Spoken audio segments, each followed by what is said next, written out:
Hello, everyone, and welcome to The Buck Stops Here. I am Catherine Murray. Well, you may have noticed that the market has certainly had some volatility, almost directionless. And I also think that that leads to what we might find as a really interesting stock pickers market in 2025. So I thought it would be very apropos to invite Kim Forrest on. She is the founder and chief investment officer at Bokeh Capital Partners. Kim, great to be with you. And you are, you are a bottoms up investor. I know you pay attention to the top, the macro items. Yep. But I think this is really going to be a stock picker's market in 2025. Do you agree?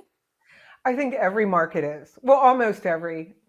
Last year was not a stock picker's market at all. It was the stock of one, right? Maybe the Magnificent Seven, but mostly NVIDIA. But yes, no, Right. I think this year you actually have to do some work and not just put it all in a tiny basket. Yeah, I would agree. Even just kind of owning the broader market, I don't think is going to pay great dividends at all.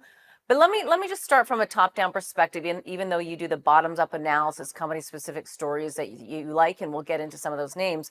But when you look at the new administration coming in with a very different approach versus what we've seen over the past 4 years, how do you incorporate any of that into your investment thinking and thesis? Sure.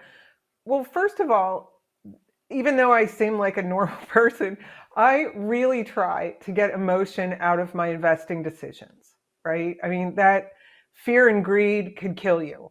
So, any kind of big macro news, I try to just take it in and not have it upset me. It just is what it is, right? So let's just say that. Yeah. And the it seems as if this administration is different from the last time Trump was here, although it rhymes. He wants to be a deal maker, and he is using tariffs as a huge wedge because it's the way to get people to pay attention, right? And I think if you Hmm. know that, you might be able to work your way through this. The other thing is my basic investment style is 3 to 5 years in the future.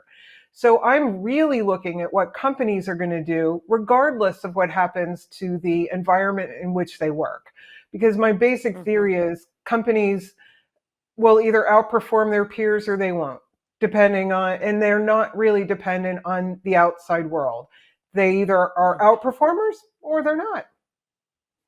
Hmm. It's interesting though, Kim, because when you talk about outperformers, and I think this is really important for viewers to understand, a lot of money managers are graded on how well the benchmark did and how they did versus the benchmark. But at the end of the day, Kim, it's difficult because money managers are based on a quarterly basis, whereas to your point, we want to have 3 to 5 years to get out some of the kinks in terms of growth or what have you, or macro factors that can hit a stock.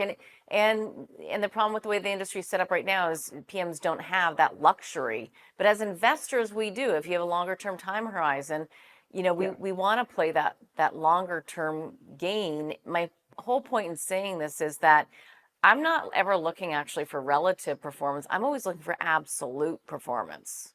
Right. Now, I think that's a good way to shift an investor's view. And when you're going into a name, or stock, you really want to see what potential do they have.